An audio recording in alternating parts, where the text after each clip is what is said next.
Bonjour à tous, bienvenue à ce troisième Café VAE de l'année. Je suis ravie de vous accueillir aux côtés de mes invités. Donc la thématique d'aujourd'hui, la VAE et l'IA. Alors on a sincèrement hésité à maintenir ce Café VAE, tel le sujet est quand même présent et évolue vite. Alors on s'est dit, bon, on va faire un Café VAE auprès de mes partenaires à l'instant T. Les règles changent avec une pression sur les responsabilités de l'usage de l'outil. Et ce matin, on va se centrer sur effectivement l'usage de l'IA dans le cadre d'une démarche de VAE. Ce que nous souhaitons partager avec vous, c'est la vision que l'on a de son utilité dans cette démarche de VAE.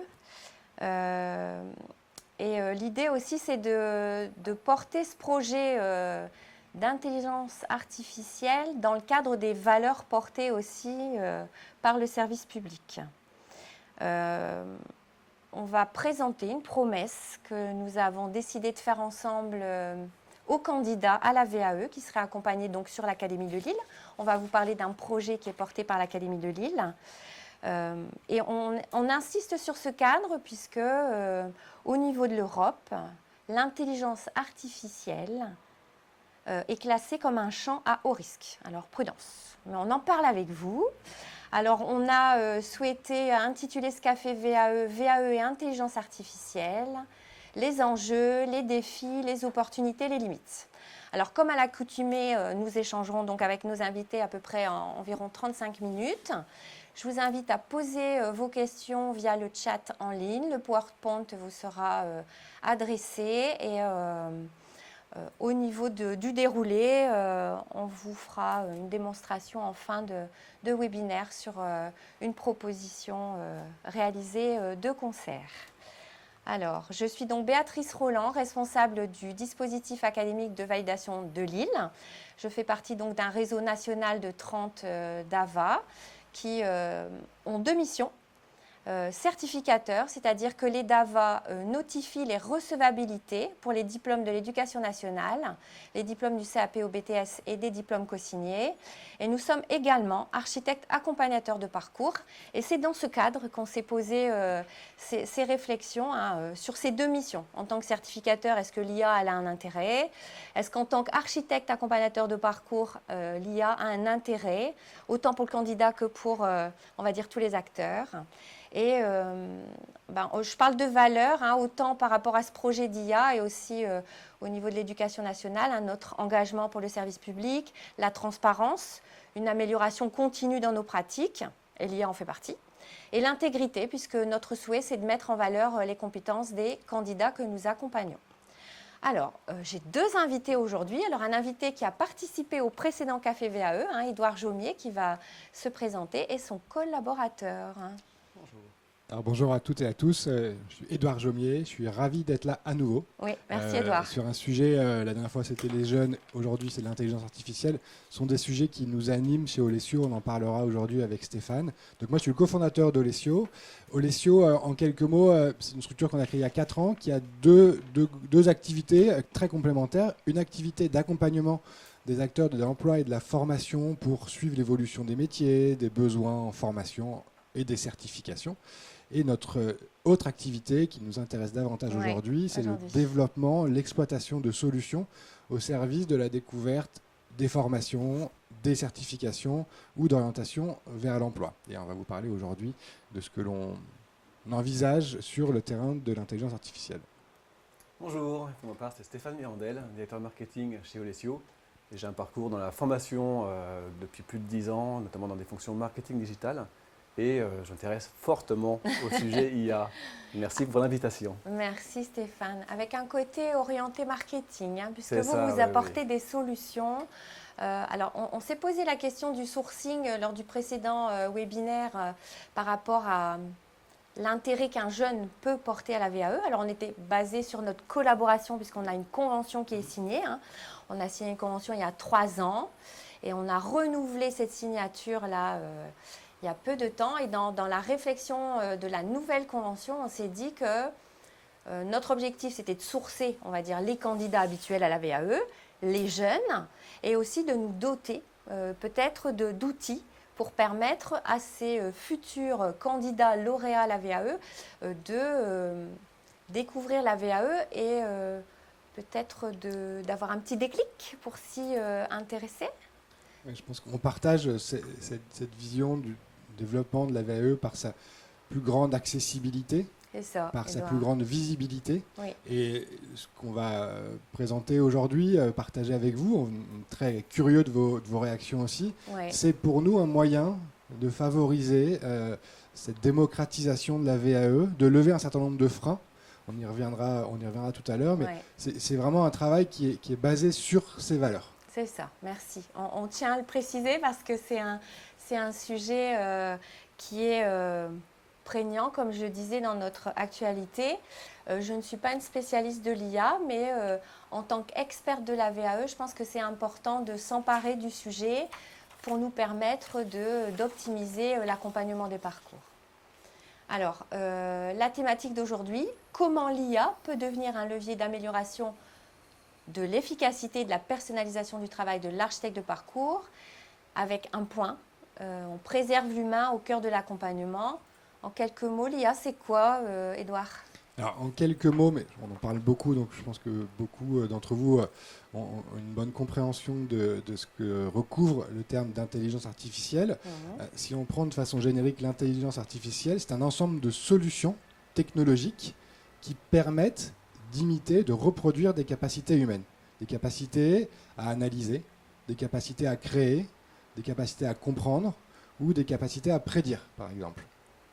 Alors, ce n'est pas un raisonnement humain, ce sont des calculs réalisés de manière extrêmement rapide sur une base de probabilité. D'accord. Donc, l'intelligence artificielle, si on parle de celle qui génère du texte, elle calcule la probabilité qu'un mot suive un autre, puis un autre, puis un autre, puis un autre. Donc on est vraiment sur un modèle de probabilité. Ce n'est pas de la magie, mais ce n'est pas non plus de la compréhension humaine, réelle. On est sur des modèles de calcul probabilistes. Donc ça, c'est un élément important à avoir en tête. Et après, il y a différentes formes d'IA et différents domaines d'application. Aujourd'hui, on va parler de l'intelligence artificielle générative qui permet de générer du texte. Ouais. Donc vous connaissez ChatGPT, vous connaissez le chat de Mistral. Des images, on connaît Midjourney par exemple, mais ChatGPT permet de générer des images maintenant aussi, ou des vidéos, ou du son. On peut générer maintenant des podcasts 100% en intelligence artificielle. Donc l'IA générative, c'est ça, c'est générer du texte, du contenu, audio, vidéo.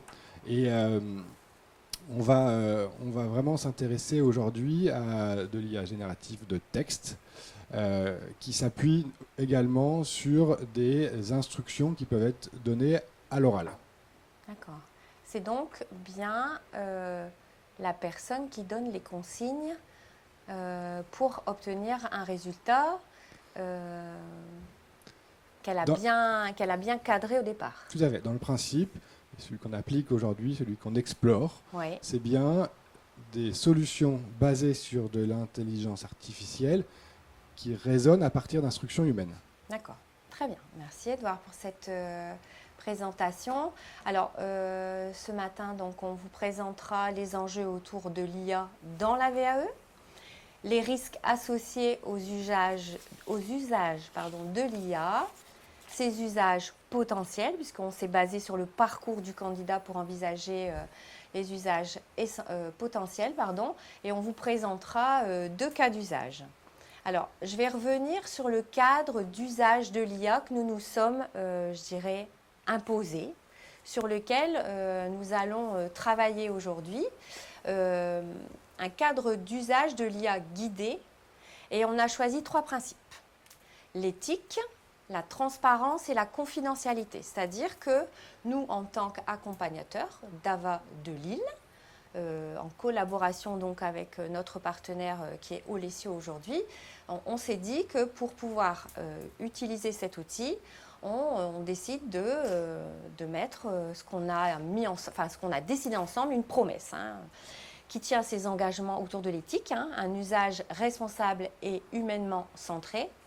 On prévient les biais, on respecte l'authenticité, le candidat, c'est bien le candidat qui est acteur de son travail. On ne va pas inciter le candidat à faire des choses, on va bien rester sur le parcours du candidat.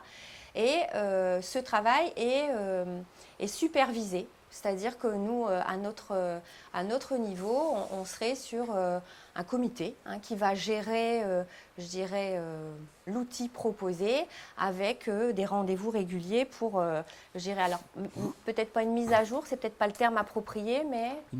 Une correction, des ajustements en continu, Voilà. et ce qui impose du coup un suivi extrêmement rigoureux, surtout au début, pour pouvoir s'assurer qu'on reste bien dans ce cadre.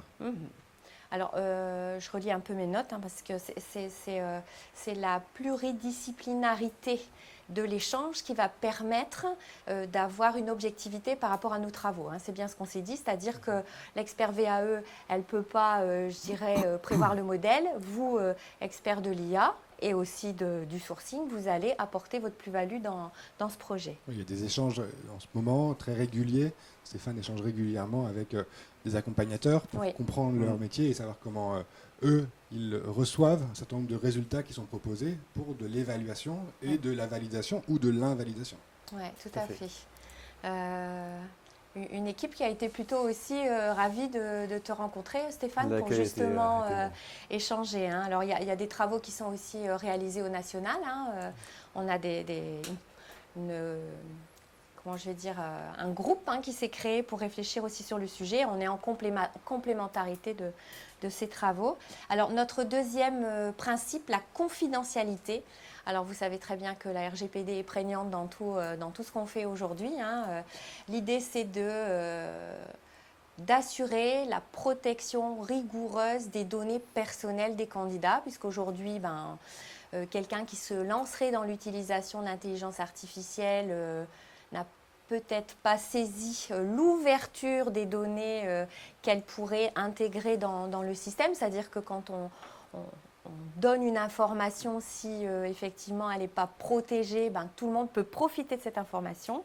Alors là-dessus, nous, on est vraiment sur ce principe de confidentialité des données, minimisation et anonymisation des données, c'est-à-dire qu'on va simplement utiliser les données nécessaires. Le strict nécessaire et pas plus.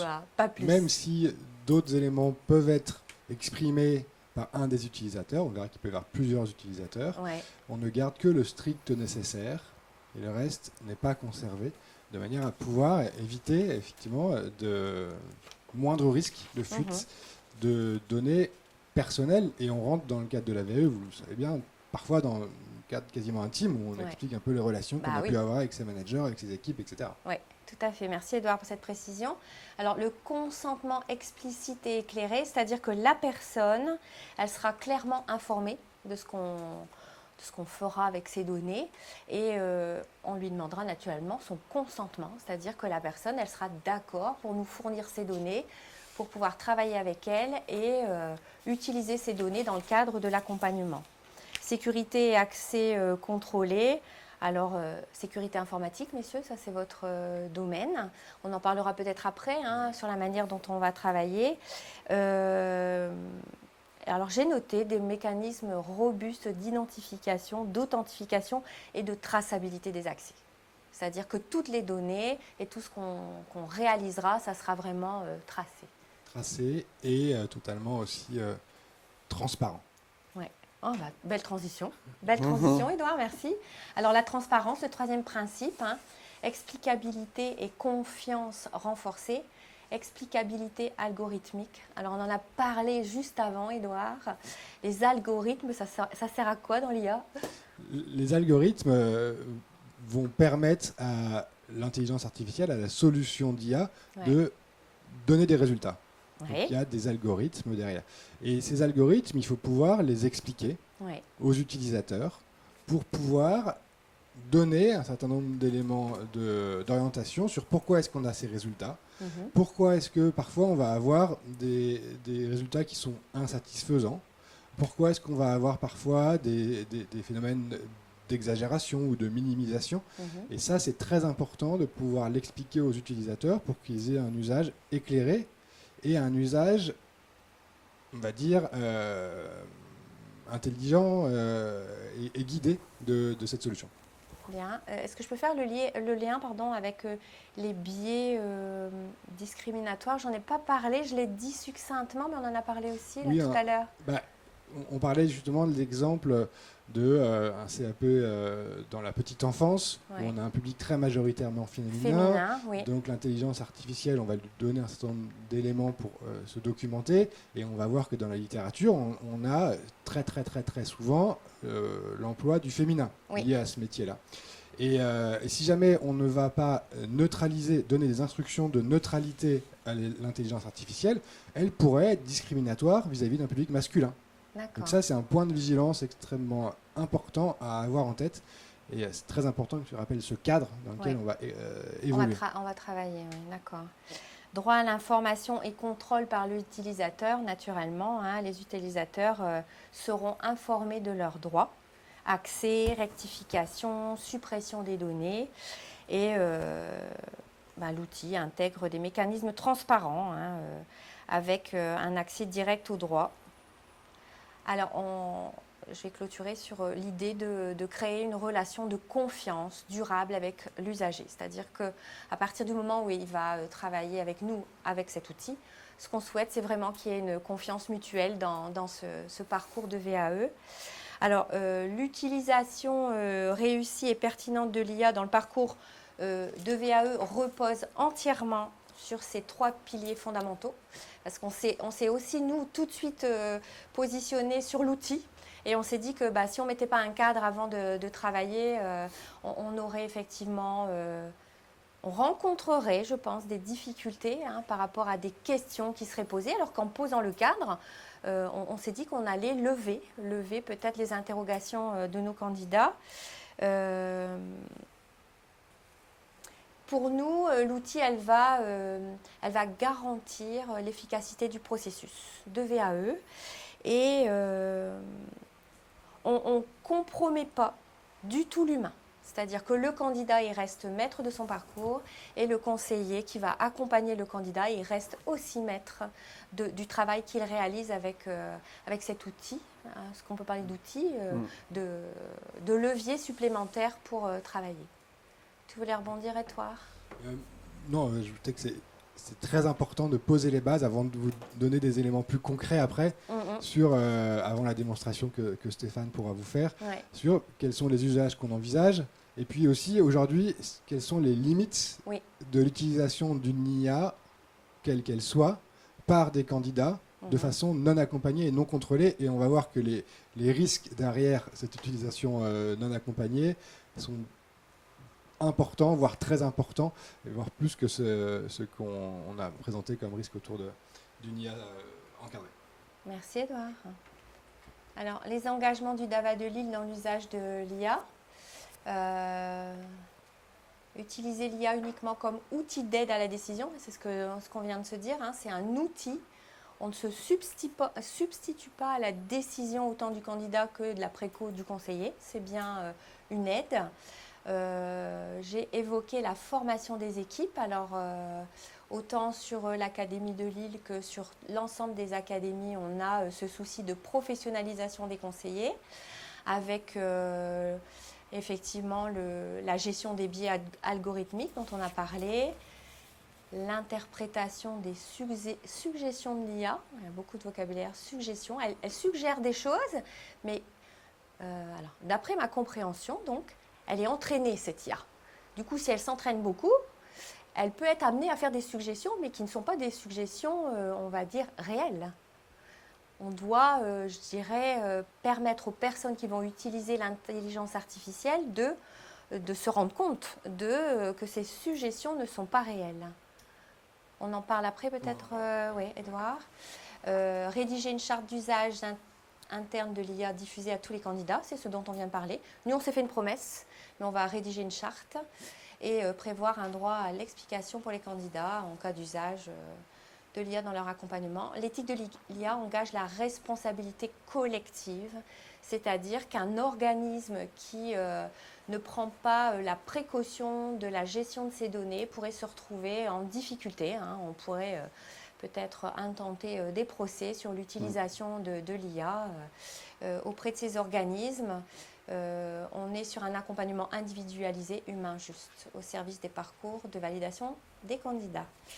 On va rentrer dans le vif du sujet. Oui, maintenant que ce cadre est posé, et c'était hyper important de bien prendre le temps de définir quelles sont les précautions et les règles que l'on suit dans ces travaux qui sont explorateurs, mais on va voir qui quand même déjà pas mal avancé, c'est assez concret.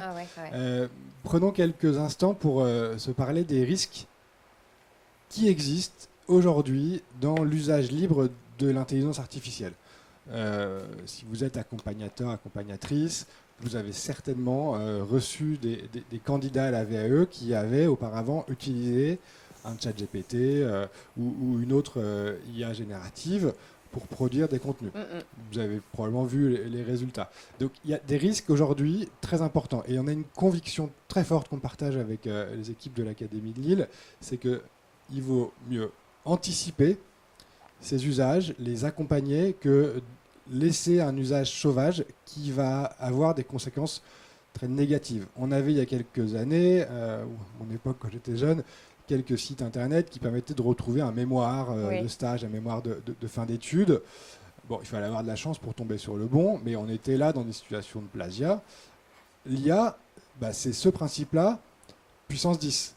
Parce qu'on va pouvoir faire produire un certain nombre de contenus qui ont vraiment une apparence de réalité, mais pour autant qui sont totalement inventés et fictifs. On a mis là quelques exemples. À gauche, vous avez des prompts, donc des instructions qui sont données à une IA, et à droite, les risques. Le prompt, c'est « rédige mon livret VAE pour un CAP AEPE ». On va avoir derrière un copier-coller brut de tout ce qui existe en termes de livret de validation, par exemple, et qui va produire un récit ultra générique qui n'a aucun lien avec l'expérience du candidat. Le jury va le voir. Oui, le jury va le voir, mais sauf que le candidat a perdu son temps, le jury a perdu son temps, l'accompagnateur a perdu son temps. C'est 100% de perte pour tout le monde. Donc ça, c'est un gros risque. Après, on peut avoir aussi des usages un peu plus fins. Explique comment j'ai formé des stagiaires à la sécurité alimentaire. Je ne l'ai pas fait. Mais on est sur une instruction plus spécifique, donc ça va être plus difficile à détecter. Si c'est noyé dans une masse de choses qui sont réelles. D'accord. Mais derrière, on va avoir des récits qui sont totalement fictifs, qui sont enjolivés, avec des mensonges qui peuvent être un peu involontaires. Je pense qu'il y a un peu de malice derrière ça. Dans l'essai, oui. Mais voilà, ça, c'est vraiment le risque derrière. Et on va avoir des résultats qui sont lisses, qui ne retracent pas qui ne retranscrivent pas la personnalité du candidat, sont vécus des situations professionnelles, et derrière on aura des jurys qui seront perdus, qui ne sauront plus à quel sein se vouer et comment évaluer l'acquisition ou non des compétences d'un référentiel de certification. Donc c'est aujourd'hui des situations qui existent et que l'on souhaite éviter à travers la proposition de solutions encadrées, accompagnées, entraînées, validées. Un troisième exemple, tu voulais? Non, pas spécialement, Edouard?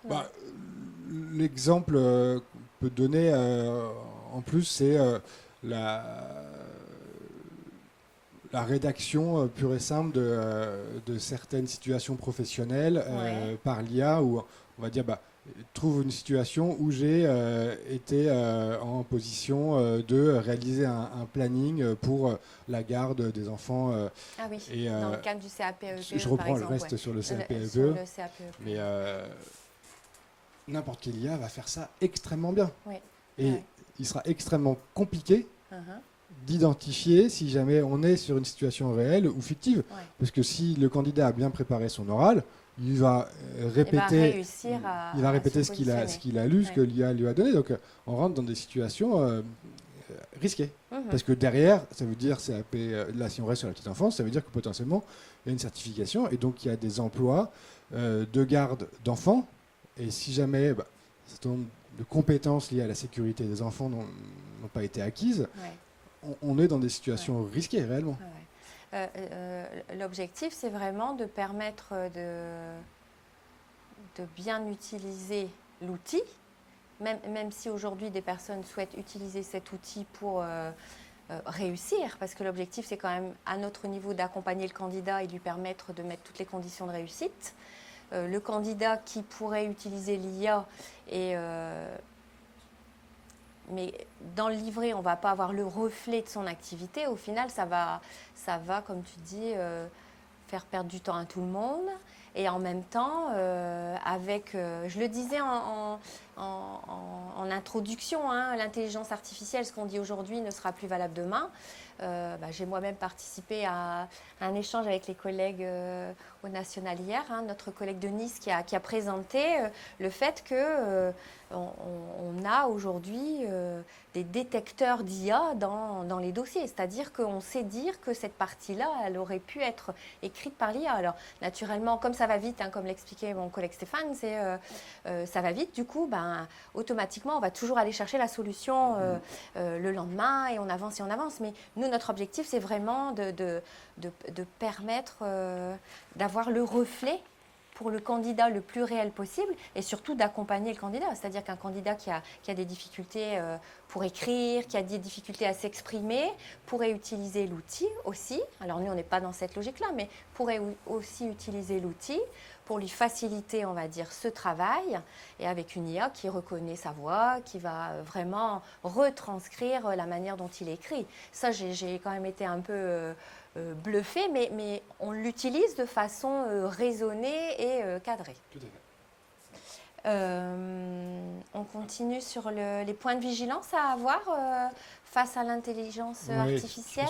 On en parle, je pense, beaucoup dans les médias, et tant mieux, c'est que l'usage de l'intelligence artificielle générative, de texte par exemple, parce qu'on va se concentrer là-dessus, doit être faite en connaissance de cause, et il y a des points de vigilance à avoir. C'est hyper important de savoir qu'il peut y avoir des biais algorithmiques, on en parlait tout à l'heure, qui peuvent affecter l'équité d'un traitement de candidature, ou qui peuvent introduire des récits qui vont être faussés. On donnait l'exemple du genre sur un CAP-AEPE, on reste sur le même exemple.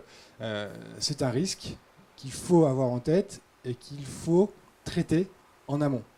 Et ça se traite en amont en neutralisant ces problématiques de genre, donc en donnant un cadre et des instructions très précises à la solution qui va être utilisée. Et ça, c'est possible, mais il faut le faire, et ça prend du temps, parce que c'est impossible de se dire on va détecter 100% des biais en amont. Ouais. En fait, on va en imaginer peut-être 80% au début, on va les cadrer, mais les 20%, on va s'en rendre compte. Parce qu'on va pratiquer, qu'on va réussir à... Parce qu'on va collaborer avec les accompagnateurs, on va collaborer avec les professionnels qui savent détecter ces biais.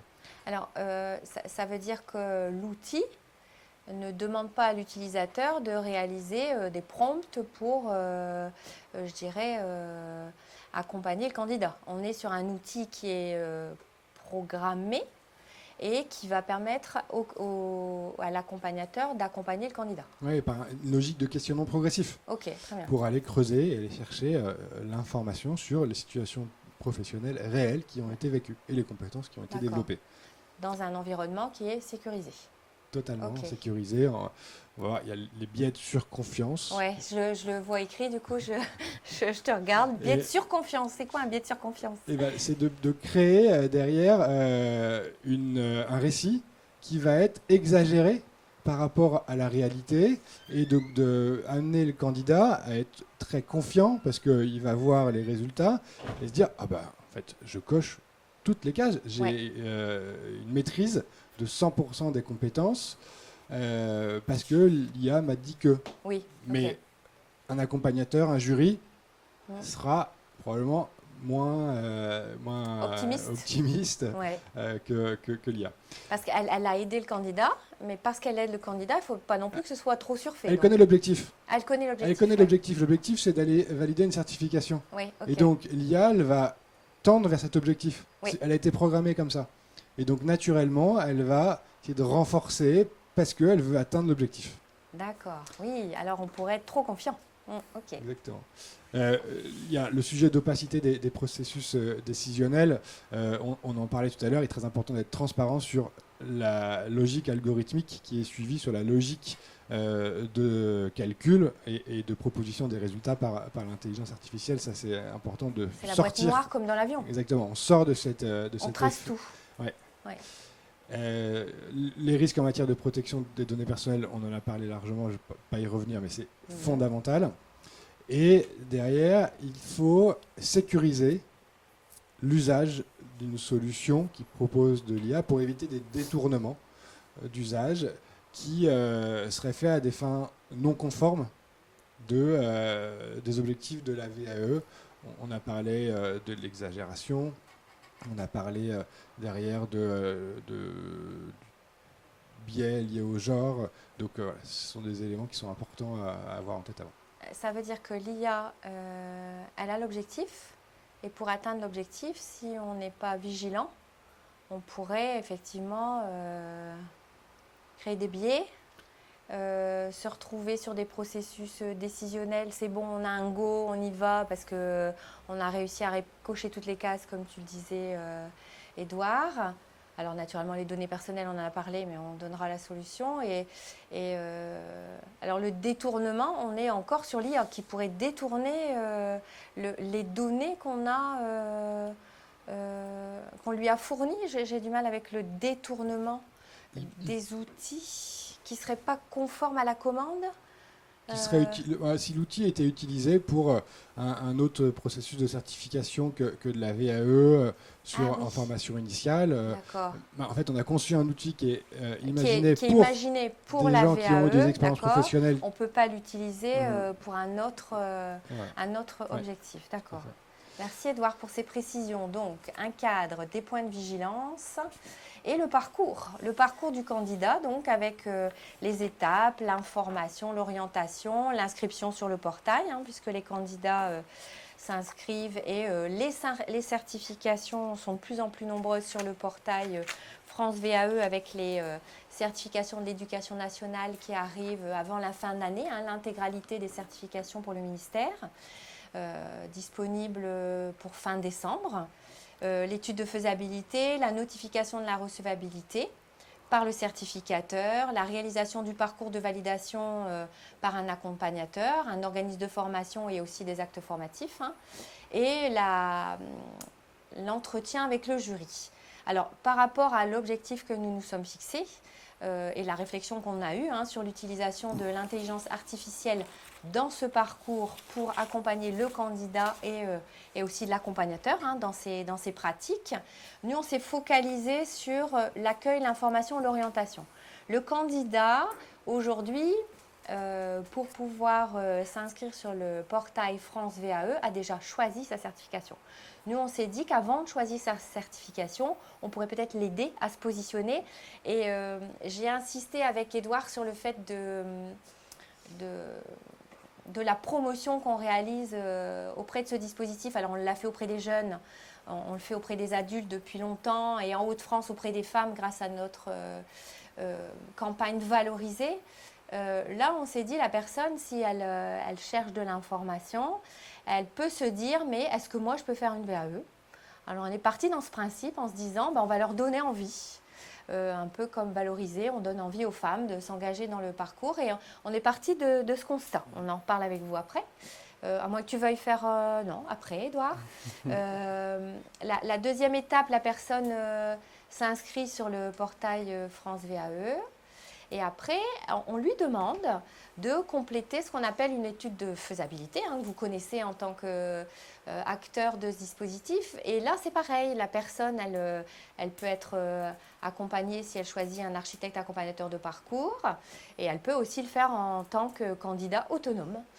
Vous savez que le candidat doit réfléchir à la manière dont il va financer son parcours et parfois certaines personnes ne pourraient peut-être pas bénéficier de financement. Alors on s'est dit qu'à ce niveau-là, on pourrait aussi permettre à ces candidats et aux accompagnateurs et à leurs accompagnateurs de bénéficier d'une solution qui leur permettrait de travailler alors différemment, chacun dans son rôle. Le candidat qui va expliquer son parcours, l'accompagnateur qui naturellement travaille sur l'entretien d'explicitation mais outillés, c'est-à-dire qu'on va faire des propositions et ensemble, ils pourront utiliser les propositions pour gagner du temps dans cette relation de comment je vais dire, de maïeutique. On parle de maïeuticien, on crée ce dossier ensemble et on s'est dit que ça pouvait être autant pour l'accompagnateur que le candidat. Et je vais même me positionner en tant que certificateur, puisque le certificateur réceptionne les dossiers de faisabilité et sur la base d'un écrit, le certificateur aujourd'hui octroie ou non la recevabilité. Ça fait qu'on est vraiment resté sur ces deux objets avec des questions quand même pour la suite du parcours. On en a échangé aussi. La notification de la recevabilité, est-ce qu'à ce niveau, on pourrait aussi se poser sur l'IA avec un levier la réalisation du parcours pour le candidat lui permet d'être aussi porté dans l'écrit, parce qu'on connaît les difficultés par rapport à l'écrit et par rapport aussi par rapport à la compréhension d'un référentiel. Un référentiel qui attend un niveau de compétence, qui attend la description d'activité. Alors comment on fait pour aider le candidat, aussi le conseiller, un conseiller qui est, Edouard tu dis oui, le conseiller qui ne peut pas maîtriser l'ensemble des référentiels. Alors comment on peut l'aider aussi dans son travail pour que vraiment les rendez-vous avec le candidat soient optimisés. C'est vraiment l'objectif. Et après, le jury. Alors là, le jury, c'est autre chose. On est sur des personnes qui vont prendre connaissance du dossier, qui vont se positionner par rapport au référentiel. Est-ce qu'à ce niveau-là, on peut aussi se questionner? Tu voulais rebondir, Edouard? Je voulais compléter pour dire qu'aujourd'hui, les deux cas d'usage sur lesquels on se concentre sont des cas d'usage amont, plutôt administratifs, parce qu'on est assez humble en se disant commençons déjà par ce qui est simple, par ce qui limite les biais humains. Donc concentrons-nous d'abord sur l'accueil, l'information, l'orientation et sur l'étude de faisabilité. C'est pour ça qu'il y a des points d'interrogation sur la recevabilité, le parcours de validation et le jury. Aujourd'hui, on se dit testons, validons sur ces deux cas d'usage qui vont accompagner à la fois le candidat, mais aussi l'accompagnateur. Et après, une fois que c'est validé, on verra si on peut aller plus loin. Et on n'ira plus loin que si jamais on est 100% confiant dans le résultat qui est produit sur ces deux cas d'usage plutôt amont. Donc on va aller sur la présentation, la démonstration de Stéphane après, mais voilà, engager le pilote sur un volet administratif, je viens de le dire, c'est pour nous un préalable indispensable avant de se dire on peut aller plus loin. Et là, quand on dit plus loin, c'est sur le dossier de validation. Ensuite, élément fondamental, vous avez eu un petit picto tout à l'heure, le M pixelisé, qui est le logo de l'entreprise Mistral AI, qui est une entreprise française. Et on oriente, a priori, la décision est à 99% prise, de travailler sur ce modèle qui est français et qui est ouvert, et qu'on va pouvoir isoler pour le faire fonctionner de manière autonome. Donc on n'est pas sur un usage ouvert, et on est sur un usage qui ne s'appuiera que sur des connaissances qu'on va lui apporter. Et ça, c'est très important. Troisième choix important, c'est qu'on va travailler sur une base documentaire complètement fermée et sélectionnée. On va alimenter la solution avec les référentiels de certification. On va alimenter la solution avec des exemples de dossiers anonymisés. Et donc là-dessus, c'est hyper important de travailler sur un environnement fermé. Et puis, la période de test, elle doit être longue. Elle doit être suffisamment longue pour avoir une grande diversité de cas de figure sur des diplômes différents, sur des publics qui ont des expériences différentes, pour pouvoir valider derrière qu'on a détecté effectivement les biais, les 20% de biais qu'on n'aurait pas imaginé au début, et que derrière, la solution elle est robuste et qu'on peut la déployer plus largement. Donc au début, ça va prendre du temps. Au début, on va beaucoup travailler avec les accompagnateurs. On va être sportif de haut niveau. Présent avec Et donc cette période de test est fondamentale pour pouvoir s'assurer la validation.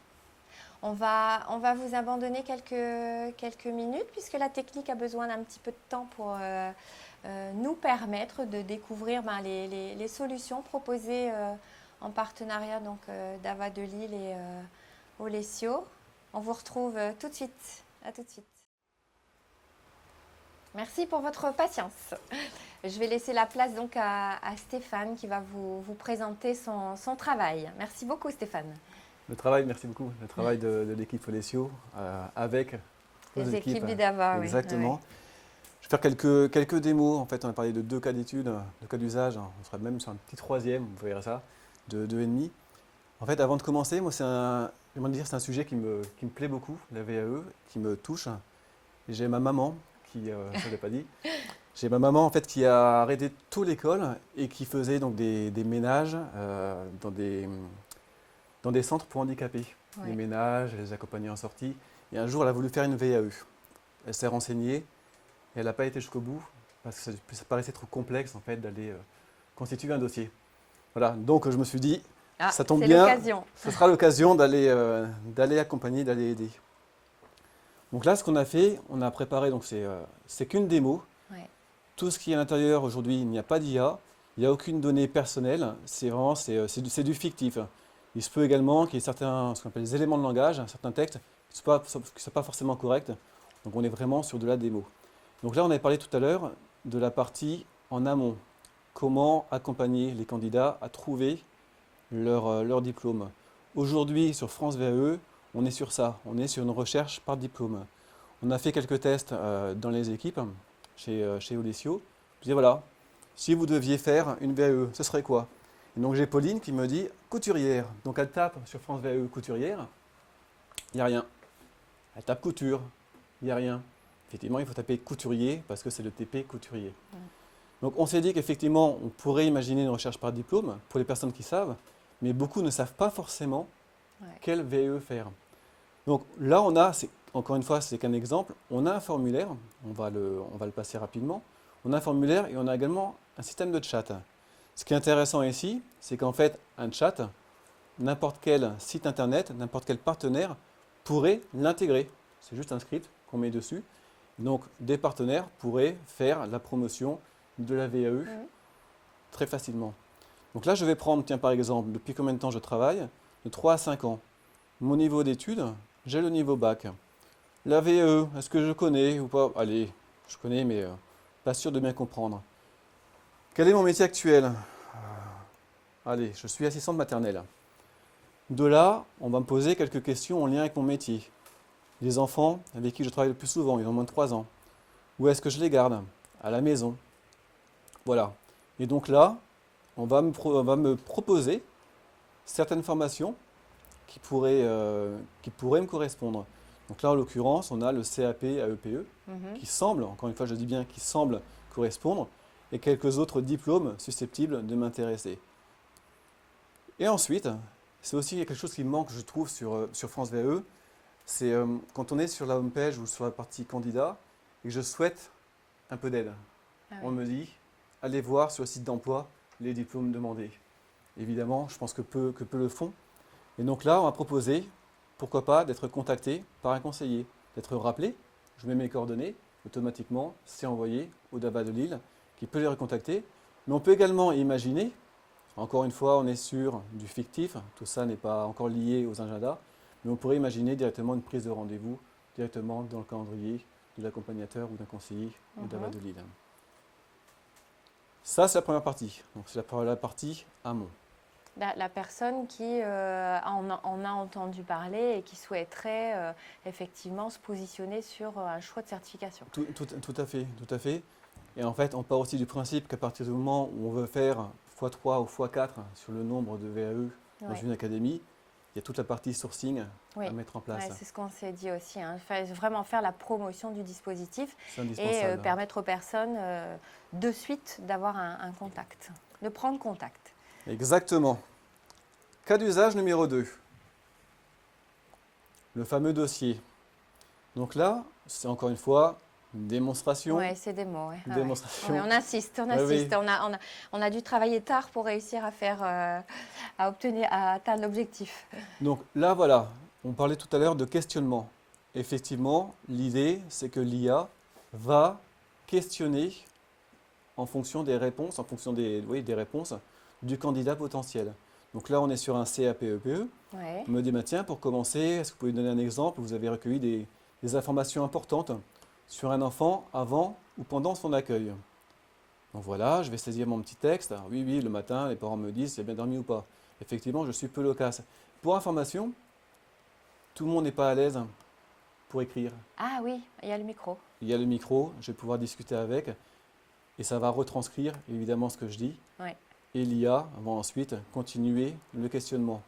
Donc très bien, est-ce que vous vous rappelez une situation précise, ces informations ont eu un impact sur votre journée avec l'enfant?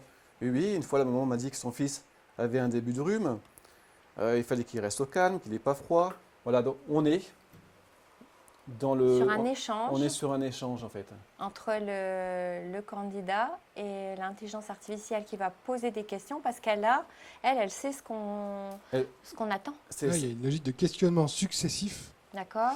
pour aller creuser, ce qui est exactement la logique que suivent les accompagnateurs Ouais. avec lesquels on travaille. C'est, ah, d'accord, vous avez été dans cette situation, mais dites-moi en plus, comment est-ce que vous avez géré cette situation? Pourquoi? Comment est-ce que vous avez tiré des résultats, etc. Donc cette logique de questionnement successif, on la reproduit. D'accord. C'est ça. Et donc là, en fait, et l'intérêt de l'IA, voilà, c'est qu'il va rebondir sur ce qui est dit précédemment. D'accord. C'est C'est pas un questionnaire automatique. C'est pas un questionnaire automatique. L'IA rebondit sur C'est ça, ce que donne comme Et- information. Effectivement, pour creuser et pour aller voir ensuite, en fonction de la compétence, là on a recueilli les informations, s'informer sur les éléments du contexte, voilà, l'aider à compléter cette partie-là. Et à la fin, le candidat potentiel, voilà, une synthèse de l'échange sur cette compétence. D'accord. Et ça reprend en fait, on reparle à nouveau de l'exemple concret du rhume de l'enfant. Et je vais pouvoir également le modifier, le compléter Et l'enregistrer sur... et l'enregistrer voilà, sur mon compte pour plus tard. Une fois que je l'ai enregistré, voilà, on va passer au suivant, la D'accord. posture professionnelle adaptée. Mhm. Très Sympa, bien, oui, très bien, très bien. Ça fait que pour l'ensemble des compétences du CAPEPE, on a le candidat qui choisit la compétence et qui peut échanger avec l'IA pour lui permettre alors je veux dire, bénéficier Mhm. d'un écrit qui pourra servir au candidat pour le dossier de faisabilité, Exactement. Tout à- Et tout on à peut le fait. faire par bloc de compétences, on peut le faire par activité par ou par activité compétence. ou par compétence. Et D'accord. sur l'ensemble des référentiels Et qu'on va lui donner. Oui, Exact. c'est ça, c'est ce qu'on disait tout à l'heure avec Édouard, c'est que comme l'IA est fermée, et on le fait progressivement et on n'a pas toutes les certifications aujourd'hui non plus disponibles sur France VAE au niveau de notre ministère. On démarre par les certifications qui sont accessibles, on teste et on teste et on reteste et on reteste et on voit effectivement si l'outil permet de répondre aux attentes. Alors, je vais revenir sur l'idée du biais du coup. Le candidat, il peut répondre aussi des choses qu'il ne fait pas. il peut répondre des... Oui, Ouais, il ouais. peut, comme il peut déjà le faire aujourd'hui en fait. Oui, sans tout IA. à fait. Ça veut dire qu'il aura quand même un résumé, mais avec des choses, on reste sur le déclaratif. Ça veut Oui. dire que ça sera l'accompagnateur qui va permettre de réguler peut-être la manière dont ça sera retranscrit. Et s'il invente purement et simplement des S'il invente, situations ouais, professionnelles, ouais. en général, elles vont être peu détaillées. Oui, c'est Et- vrai, c'est vrai. Et là-dessus, la solution ne va pas inventer ou retranscrire des choses. Oui, oui. L'IA, elle ne va pas supplémentaires. rajouter des choses. Non, justement, c'est ça. Non, d'accord. Oui, c'était vraiment mon interrogation là. En te voyant faire au niveau des questions, elle pose des questions, elle repose des questions. L'objectif, c'est de valider la compétence. Ça veut dire qu'elle pourrait poser des questions pour obtenir elle veut obtenir le maximum d'informations par rapport au vécu du candidat. Mais elle ne va pas ajouter des choses. Ce que tu disais tout à l'heure, c'est qu'on veut mettre l'humain au cœur de cette solution et c'est Ouais. derrière le rôle de Le l'accompagnateur rôle de est l'accompagnateur. ultra important Ouais. et il a effectivement aussi cette fonction de validation de la réalité, de ces expériences professionnelles qui sont décrites ici, Ouais. de pointer les risques Oui. éventuels qu'il peut y avoir à aller plus loin si Ouais. jamais on est zone Alors, d'ombre. Ouais, on est sur le dossier de faisabilité et je le disais, hein, pour les certificateurs qui reçoivent les dossiers de faisabilité aujourd'hui, c'est-à-dire qu'on octroie la recevabilité sur un écrit, Mhm. effectivement, des dossiers parfois sont peu compliqués. Alors peut-être parce que ce n'est pas évident, ça pourrait permettre aux candidats et aux accompagnateurs une aide précieuse. Tout à fait. Ben, justement, on va aller voir côté accompagnateur. Oui, Ça pourrait donner quoi? Donc là, on peut imaginer un accès spécifique aux accompagnateurs. oui, Et on pourrait, bah voilà, on retrouve des dossiers qui ont été préparés en ligne, oui, et notamment le dernier, donc celui de Véronique, sur son CAP AEPE, où on voit que Véronique, Véro pour les intimes, oui. 34 ans, asthmate depuis 8 ans. Voilà, donc on voit un petit peu son profil, son expérience, 8 ans en tant qu'asthmate agréé, l'accueil d'enfants, ses compétences évaluées, et ensuite on a une synthèse générée par l'IA à Ouais. partir du dossier de faisabilité du CAP AEPE. Qui a été complété par le candidat, alors seul ou avec Ou l'accompagnateur. avec l'accompagnateur, D'accord. tout à fait. Mhm. Et donc là, par exemple, qu'est-ce qu'on voit? On voit qu'au regard des éléments présentés dans le dossier, la candidate semble présenter une expérience significative et diversifiée en lien avec les compétences du CAP AEPE. D'accord. Le dossier est globalement bien argumenté, cependant, aucune expérience en accueil collectif n'est mentionnée. Oui, d'accord. Effectivement, Il y a me une semble que préco pour, derrière. c'est ça, il me semble que pour le CAP AEPE, il va Oui, falloir oui, justifier d'une automatiquement, expérience oui, en un accueil. accueil en collectif. Oui, Je me demande, Edouard, tu dis préco, c'est pas une préco, c'est pas une préco, c'est un point de vigilance. un point de vigilance, d'accord. Bien, tu as raison de le préciser. L'IA ne va pas préconiser, mais elle a vu qu'il me manquait, il y avait un écart. Ouais, Du tout à fait. coup, elle suggère. Non, elle ne suggère pas. Elle Non, suggère non, non. pas. Elle, Non, elle non. va, elle va donner en fait. Elle va simplement le citer. C'est D'accord. une présentation d'un constat objectif basé sur le Constat référentiel de objectif. Très bien. certification et les expériences qui ont été présentées. D'accord. Elle va souligner ce qui semble être des points forts, mais également, pourquoi pas, des points de vigilance. Mhm. Et donc là, on a du coup donc, la synthèse. Oui, La synthèse, effectivement, le dossier est bien argumenté, aucune expérience en accueil collectif n'est mentionnée. Ça ne veut pas dire que la candidate n'en a pas, non, peut-être non, juste simplement qu'elle n'a pas parlé. Oui. Donc ça vaudra le coup d'échanger avec l'accompagnateur. On a également des éléments à approfondir. Et une conclusion d'IA non décisionnelle. Ça Oui. veut dire quoi? Ça veut dire que là, l'IA donne son avis, entre guillemets. En Oui. fait, l'IA n'a Oui. pas donné d'avis. Mais Oui. ensuite, c'est l'accompagnateur qui va dire, OK, au vu des éléments, oui. je valide, entre guillemets, ce que me dit l'IA, ou non, je ne suis pas d'accord. D'accord. Donc l'accompagnateur décidera Oui, en connaissance de cause. Et donc là, voilà, ce qu'on voit, c'est que le dossier semble présenter une expérience cohérente. Toutefois, la candidate ne semble pas avoir d'expérience en accueil collectif. Il pourrait être opportun de lui proposer d'effectuer une immersion professionnelle en crèche, PMI ou école. En effet, il s'agit d'une compétence à avoir pour passer le CAP EPE. D'accord, ben merci. Merci pour cette présentation, Stéphane, et la rapidité de Ben, la de- création de cette démo. De rien. Puisqu'on s'est lancé dans le projet il y a peu de temps. Et je vais vous montrer ceci Ah, vas-y. pour le finir. Petite surprise? Non, on n'est pas trop sur la surprise. Sur ça, c'est parce qu'en fait, là, on a vu un dossier, Oui. on a vu un dossier en ligne. Mais aujourd'hui, ce qui se passe, c'est qu'on récupère. Ah, on- les dossiers de on récupère les faisabilité. dossiers. Oui, d'accord. Donc en fait, je peux très bien, demain, tiens, j'ai Stéphane Cuisine. Ouais. Je peux prendre un dossier de faisabilité que j'ai Ouais. téléchargé donc en tant qu'accompagnateur et ensuite lancer l'analyse. Et je D'accord. vais retrouver la même chose. D'accord. Et après, je peux travailler avec le candidat pour, je dirais, C'est ça. gérer les écarts. Ouais, on a la base de discussion. Oui, une base on va de discussion. rentrer D'accord. plus vite dans le cœur du sujet. Oui, Et, oui, oui. Et c'est ce qu'on disait au départ. Hein, on ne veut absolument pas remplacer l'accompagnateur. Et moi, j'avoue, quand on a abordé le sujet au départ ensemble, j'ai été la première à dire non, non, non, non, on va pas utiliser l'IA parce que l'accompagnateur, et moi je suis accompagnatrice depuis 20 ans, ça veut dire que des candidats, j'en ai accompagné quelques-uns. L'entretien d'explicitation, il est hyper important. Par contre, en tant que conseiller, on ne peut pas avoir la maîtrise de tous les référentiels. Et je trouve que là, Je vais parler du BTS électromécanique dont je vous ai parlé quand on a échangé. Moi, j'y connais rien d'électromécanique, mais en ayant cet outil qui travaille déjà sur une base avec les attendus du référentiel, je pense que ça pourrait effectivement permettre de positionner le candidat sur le dossier de faisabilité, naturellement, sur son souhait de valider l'intégralité de la certification ou des blocs uniquement. On peut choisir de partir sur une partie de la certification et de faire... et de réunir, on va dire, les conditions les plus favorables à la réussite de ce projet. Moi, je trouve que c'est un bel outil.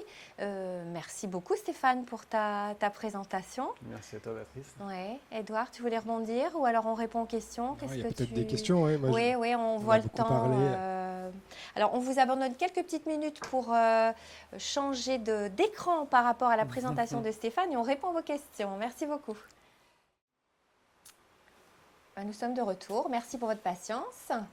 Alors, mes collègues nous ont fourni quelques questions. Alors, j'ai Fabienne qui me demande comment peut-on utiliser concrètement l'IA dans l'information à la VAE et l'accompagnement VAE. Alors, nous, on a évoqué, je dirais, les projets en cours. Sur l'information, c'est donner un maximum d'informations puisque c'est l'idée de ces cafés VAE, de la promotion.